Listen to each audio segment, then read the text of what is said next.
आज के इस नए वीडियो में फिर से आपका स्वागत है, अभिनंदन है। प्रिय विद्यार्थियों, हम लोग प्लांट इकोलॉजी के अंदर अलग अलग टॉपिक्स के अलग अलग वीडियोज़ के बारे में अब तक अध्ययन कर चुके हैं, जिसमें हमने बेसिक इकोलॉजी के बारे में सबसे पहले अध्ययन किया था। उसके बाद में हम लोगों ने इकोसिस्टम का टॉपिक लिया था और उसके बाद में हम लोगों ने बहुत सारे जो इकोलॉजिकल फैक्टर्स हैं उनके बारे में हम लोगों ने अध्ययन किया था। जो लास्ट वीडियो था हमारा वो बायोटिक फैक्टर्स के बारे में था। अब हम अपने सब्जेक्ट को आगे बढ़ाते हुए वेजिटेशन के डेवलपमेंट की बात हम लोग करते हैं। और वेजिटेशन के डेवलपमेंट की जब हम बात करेंगे तो एक नया टॉपिक है वो हमारे सामने आएगा, और वो हमारा नया टॉपिक है प्लांट सक्सेशन। चूँकि ये टॉपिक है वो हमारा काफ़ी लंबा जाएगा, बड़ा है, इसलिए इसको हमने अलग अलग पार्ट्स में डिवाइड किया है।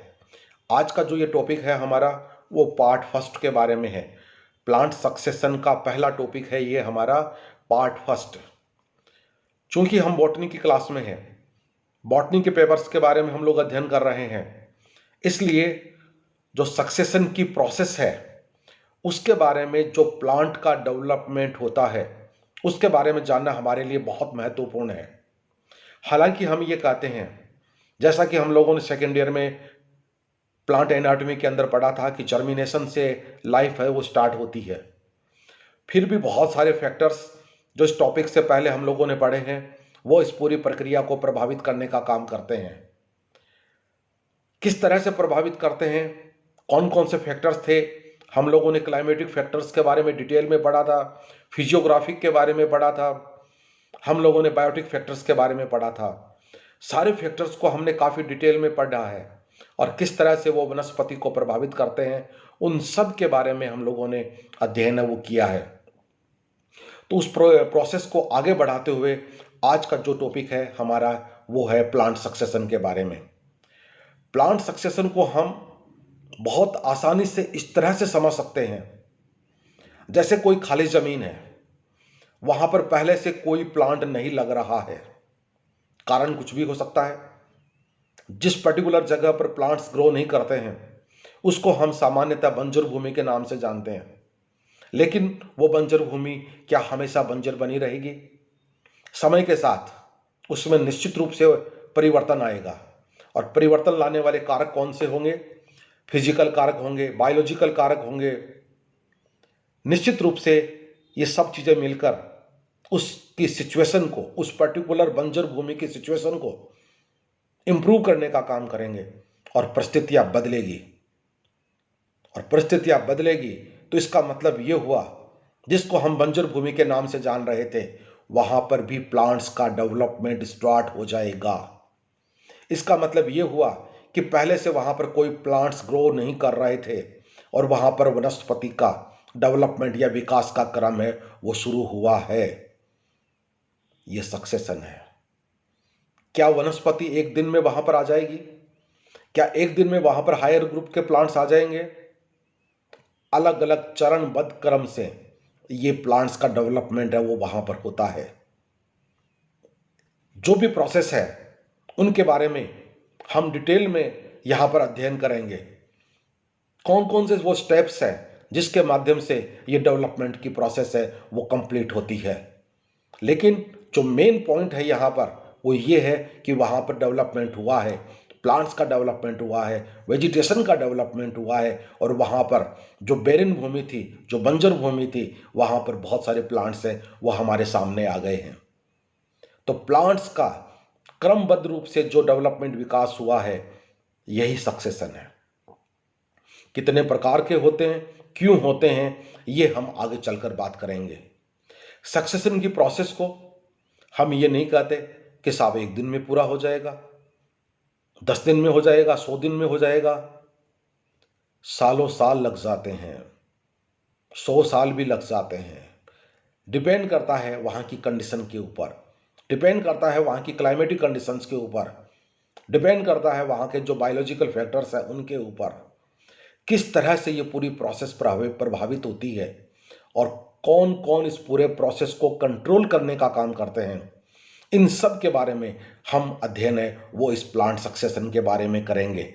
तो ये पहला जो टॉपिक है आपका वो है पार्ट फर्स्ट के बारे में।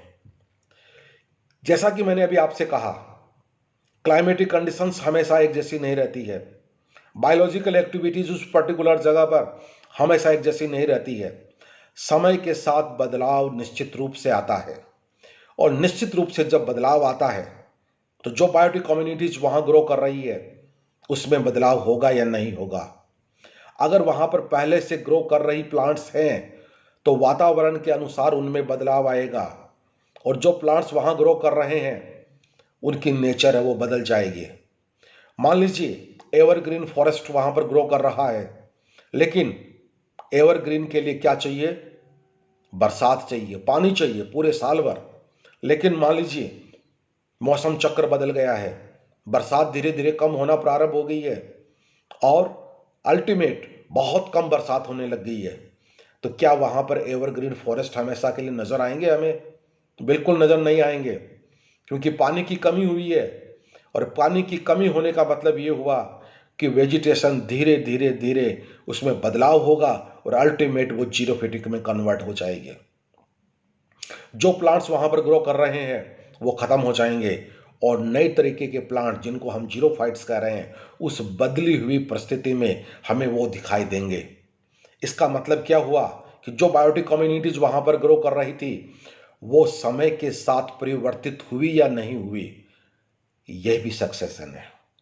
इससे पहले मैं जो बात कर रहा था आपसे वो बंजर भूमि की बात कर रहा था कि उस पर्टिकुलर जगह पर प्लांट्स का डेवलपमेंट, और यहाँ पर जो हम बात कर रहे हैं वो बायोटिक कम्युनिटीज पहले से वहाँ पर है, लेकिन क्लाइमेटिक, फिजियोग्राफिक और बायोलॉजिकल जो भी एक्टिविटीज़ है या जो भी कंडीशंस है उनमें बदलाव के कारण से वो प्लांट्स है वो नष्ट हो गए, और बदली हुई परिस्थितियों के अनुसार वहाँ पर नए तरीके के प्लांट्स है वो हम लोगों को देखने को मिलते हैं। तो वनस्पति के अंदर जो ये बदलाव हुआ है ये भी सक्सेशन के नाम से जाना जाएगा। और कौन से प्लांट्स वहाँ पर आएंगे जो बदली हुई परिस्थिति के अंदर अपने आप को एडजस्ट कर सके, और ये प्लांट्स कब तक रहेंगे? क्या हमेशा के लिए इनकी गारंटी हो गई? नहीं। जब तक वहां की कंडीशंस इनकी टॉलरेंस रेंज में आ रही है, इनकी सहनशीलता की सीमा में आ रही है, तब तक वो प्लांट्स ग्रो करेंगे। और जब कंडीशंस में वापस बदलाव होगा तो इन प्लांट्स को भी वहां से जाना पड़ेगा, और नए तरीके के प्लांट्स वहां पर हम लोगों को देखने को मिलते हैं। तो ये सक्सेशन की प्रोसेस समय के साथ, जगह के साथ चेंज होती रहती है, और चेंज हजारों साल भी लग जाते हैं, 100 साल भी लग जाते हैं। कोई टाइम पीरियड नहीं है इसके अंदर, डिपेंड करता है कंडीशंस के ऊपर, और उसी के अनुसार इसके अंदर बदलाव है वो होता है। अब हमें यह देखना है कौन कौन से कारण हैं जिनके कारण से सक्सेशन की प्रोसेस है वो स्टार्ट होती है या चलती है। अलग अलग पार्ट्स में हम डिवाइड कर सकते हैं, जिसमें से 2 कंडीशंस या कारण आपके सामने हैं। Number 1 climatic causes, number 2 biotic causes. निश्चित रूप से ये 2 वो कारण हैं जो सबसे ज्यादा प्रभावित करने का काम करते हैं। नंबर 1 में आइए आप पहले, जिसको हमने क्लाइमेटिक कॉजेस का नाम दिया है। क्लाइमेट के जो भी फैक्टर्स हैं वो सारे के सारे वनस्पति को प्रभावित करते हैं। जो ऑर्गेनिज्म उस पर्टिकुलर जगह पर पाया जा रहा है सबको प्रभावित करने का काम करते हैं। और इस क्लाइमेटिक कॉजेस के अंदर या फैक्टर्स के अंदर सबसे महत्वपूर्ण रेनफॉल। पानी है तो सब कुछ है। पानी के साथ में टेम्परेचर है, लाइट की इंटेंसिटी है, गैसियस कॉम्पोजिशन है, हवा है, ह्यूमिडिटी है।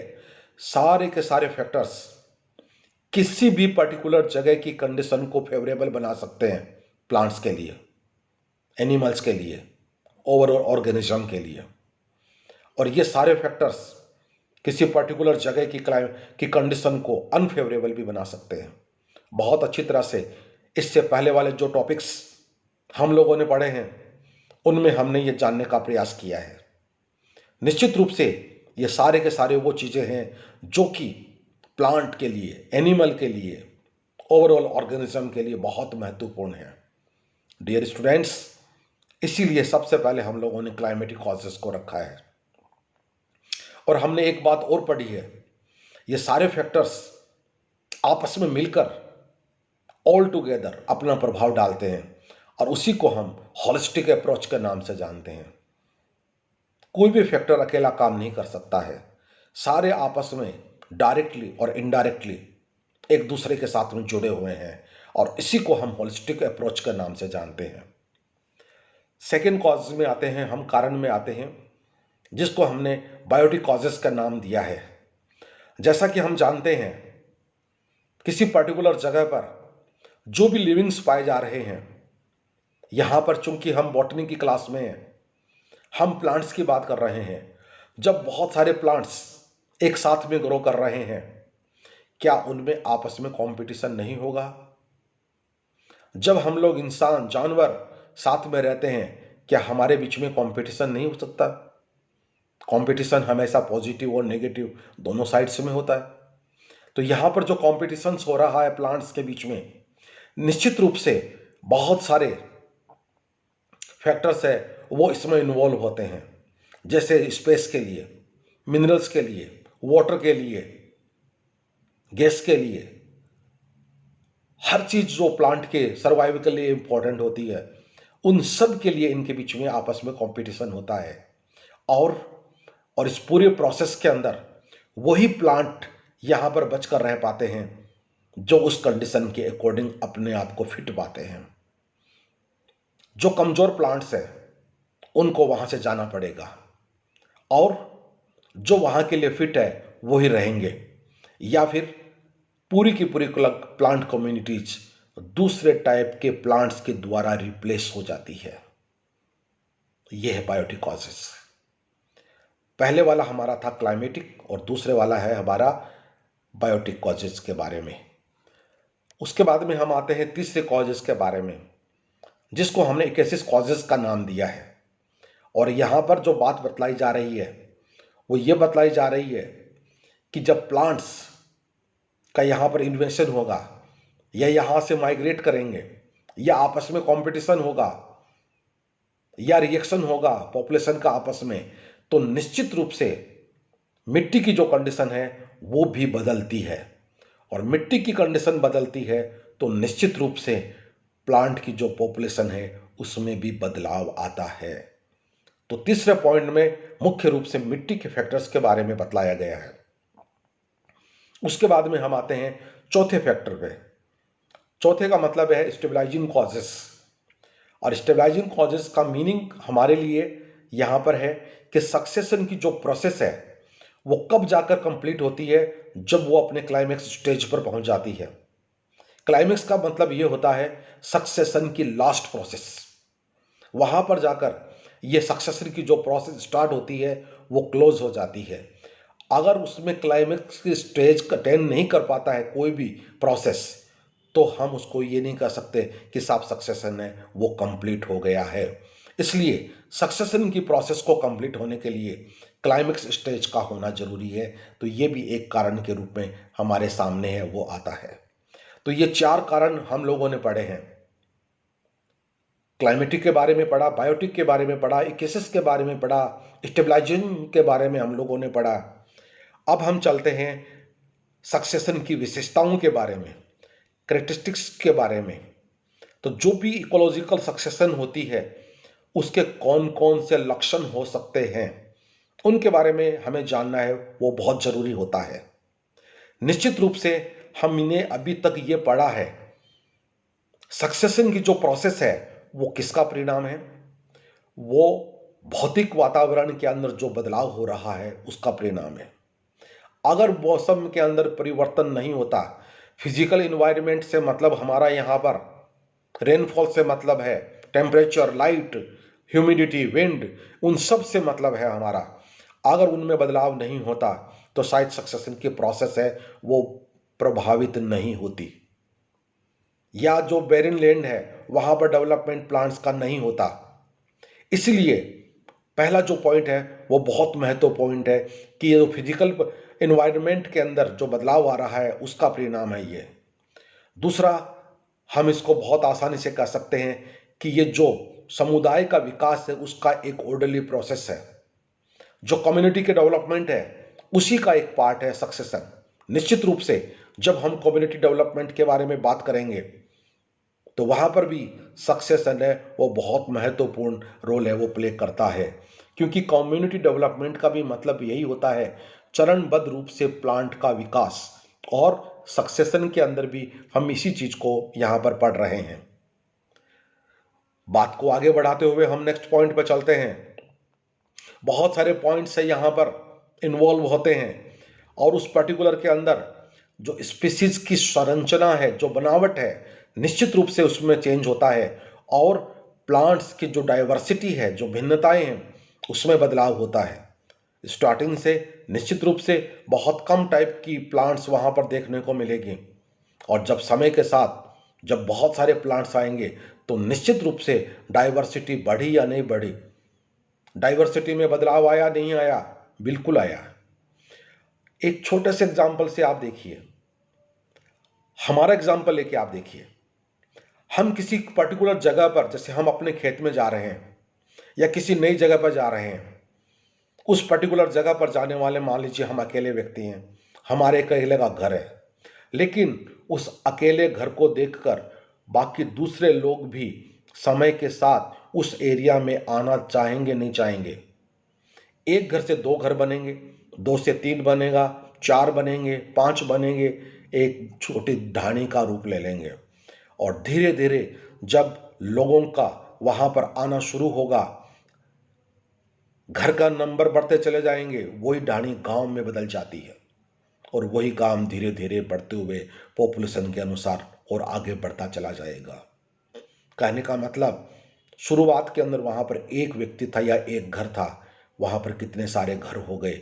वही बात आप इस 3 नंबर पॉइंट में समझिए। मान लीजिए सबसे पहले एक टाइप के प्लांट्स वहां पर आए हैं, समय के साथ दो आएंगे, तीन आएंगे, चार आएंगे और धीरे धीरे उनकी जो डाइवर्सिटी है वो बढ़ती चली जाएगी। बहुत इंपॉर्टेंट चीज है ये। और जो न्यूट्रिएंट्स के अंदर जो भिन्नताएं हैं वो ही उस पर्टिकुलर नई कम्युनिटी का सेटलमेंट करती है। जिस टाइप के न्यूट्रिएंट्स, जिस तरह की रिक्वायरमेंट है प्लांट्स की, उसके अकॉर्डिंग वहाँ पर सारी चीज़ें अवेलेबल है, तो निश्चित रूप से उसी के अनुसार वहाँ पर प्लांट्स का डेवलपमेंट है वो होता चला जाता है। और किसी भी इकोसिस्टम को स्टेबलाइज करने के लिए सक्सेशन है वो बहुत ही इम्पोर्टेंट है और धीरे धीरे ये प्रोसेस है वो स्टार्ट होती है और चलती है और अल्टीमेट अपने मुकाम पर पहुंचती है। एक दिन में ये काम नहीं हो सकता है, एक दिन में किसी गांव को आप नहीं बसा सकते, एक दिन में किसी शहर को आप डेवलप है वो नहीं कर सकते। ये क्रमबद्ध रूप से डेवलप होने वाली एक प्रोसेस है। उसी को आप कंपेयर करके देख सकते हो कि जिस तरह से गांव में एक आकर बसता है उसी तरह से आप सक्सेशन वाली प्रोसेस को आसानी से समझ सकते हैं। टॉपिक को आगे बढ़ाते हुए हम देखते हैं टाइप्स ऑफ सक्सेशन। सक्सेशन कितने प्रकार का हो सकता है। मेनली यहां पर हम दो चीजों पर बात करेंगे। जैसा कि शुरू में मैंने कहा, बंजर भूमि की बात मैंने की थी। बंजर भूमि का मतलब यह है कि वहां पर पहले से कोई प्लांट्स ग्रो नहीं कर रहे हैं। क्यों नहीं ग्रो कर रहे हैं? क्योंकि वहां की climatic conditions, overall situations plant की ग्रोथ को फेवर नहीं कर रहे हैं, इसलिए वहां पर प्लांट्स है वो नहीं ग्रो कर पा रहे हैं। और समय के साथ वहां की कंडीशंस में बदलाव हुआ तो वहां पर प्लांट्स का डेवलपमेंट है वो हो सकता है। तो पहले से अगर कोई प्लांट वहां पर ग्रो नहीं कर रहा हो और पहली बार प्लांट्स का डेवलपमेंट स्टार्ट हो रहा हो तो उस प्रोसेस को हम प्राइमरी सक्सेशन के नाम से जानते हैं। बेरिन लैंड से, बंजर भूमि से, और कंडीशंस बदलते हुए समय नहीं लगता है। समय बहुत बड़ा बलवान होता है और समय के अनुसार सब कुछ बदल जाता है। इस बात को हमें माइंड में रखना है। जो बंजर भूमि थी तो वो अनुकूल हो सकती है और प्लांट की ग्रोथ को फेवर कर सकती है। समय लग सकता है लेकिन फेवर कर सकती है और वहां पर भी घने प्लांट्स हैं वो आ सकते हैं। तो पहले से कोई प्लांट अगर वहां पर ग्रो नहीं कर रहे हो और पहली बार वहाँ पर प्लांट्स का डेवलपमेंट हुआ हो, उसको हम प्राइमरी सक्सेशन के नाम से जानते हैं। सेकंड प्रोसेस में हम लोगों ने बात की थी, पहले से प्लांट्स ग्रो कर रहे हैं लेकिन वातावरण के अंदर बदलाव आने के कारण से, क्लाइमेटिक, बायोलॉजिकल, फिजियोग्राफिक जो भी फैक्टर्स हैं उनमें बदलाव आने के कारण से जो प्लांट्स वहाँ पर ग्रो कर रहे थे, या आजकल प्राकृतिक घटनाएं बहुत होती है, ज्वालामुखी हमने सुना है, सुनामी हमने सुना है, जंगलों में आग लगते हुए हमने सुना है, महीनों महीनों जंगल जलते रहते हैं और पूरे प्लांट्स नष्ट हो जाते हैं। बाढ़ का आना बहुत कॉमन प्रोसेस हो गया है। जब किसी पर्टिकुलर एरिया में बाढ़ आती है, जो प्लांट्स वहाँ ग्रो कर रहे हैं वो सारे के सारे नष्ट हो जाते हैं।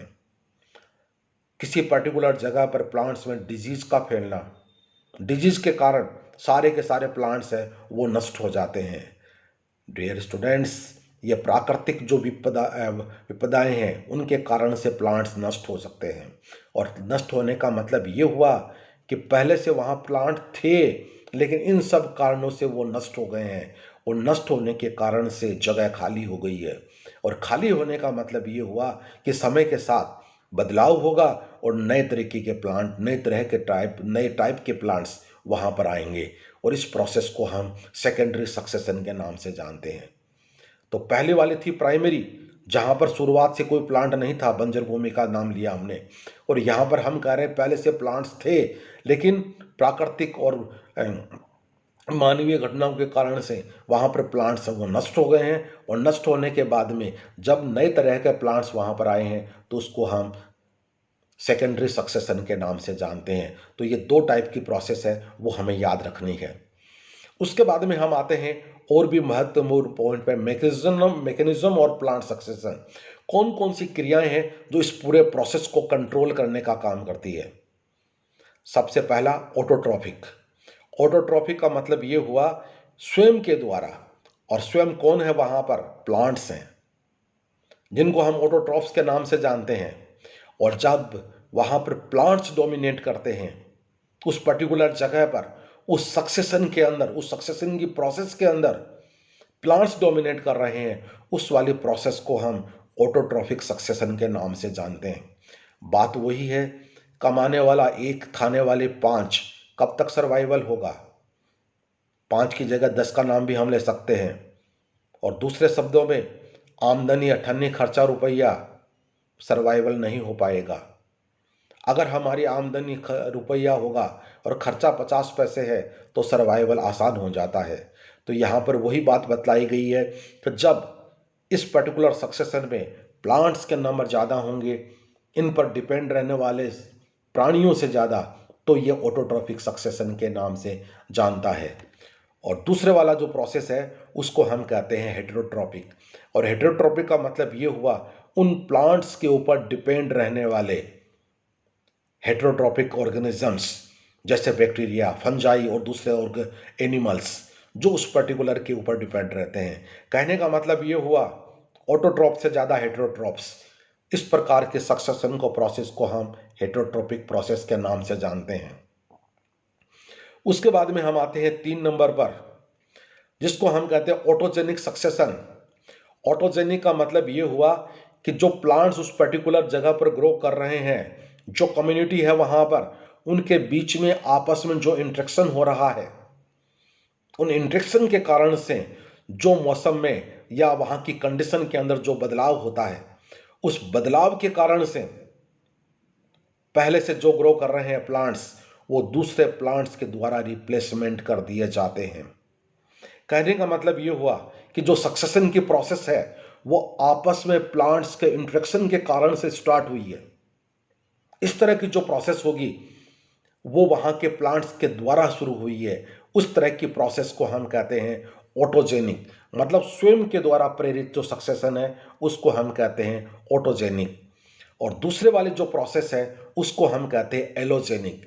एलोजेनिक का मतलब ये होता है प्लांट्स का आपस में नहीं होकर दूसरे फैक्टर्स के द्वारा, एक्सटर्नल फैक्टर्स के द्वारा, जैसे क्लाइमेटिक फैक्टर्स की बात हम कर सकते हैं, और दूसरे अन्य कारकों की बात, दूसरे बायोटिक फैक्टर्स की हम लोग बात कर सकते हैं, जिसमें हम भी शामिल हो सकते हैं, एनिमल भी शामिल हो सकते हैं, जिनके द्वारा प्लांट्स है वो ख़त्म हो गए हो और फिर नए प्लांट्स का डेवलपमेंट उस पर्टिकुलर जगह पे होता है। तो इस वाले प्रोसेस को हम एलोजेनिक या दूसरों के द्वारा प्रेरित है वो फैक्टर्स के नाम से हम जानते हैं। पॉइंट को आगे बढ़ाते हुए हम चलते हैं 5 नंबर पर, और उसको हम कहते हैं हैबिटेट सक्सेशन।